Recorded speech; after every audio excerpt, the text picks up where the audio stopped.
Ngokusho kwamadlandawonye ANC, lolumbimbi alusenawo umfutho kanti alukhombisi ukuthi luhambisana noguquko olwenzeka kwezombusazwe.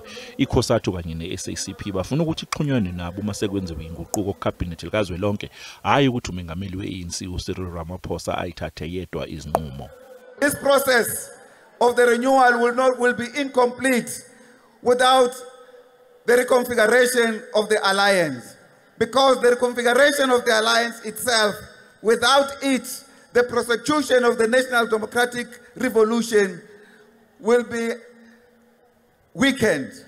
And for this reason, we want you to unite yourself first and have the moral authority and ability to unite all revolutionary forces and our people. I-Cosatu ithi iqembu elibusayo kumele likhuculule liqhele futhi kulabo baholi abalahlwe amacala enkohlakalo. Workers are tired of the factionalism and corruption that is dividing the movement and that many leaders are guilty of. President and the entire ANC leadership, workers were very clear in 2021 during the local elections. They have put the entire movement on notice.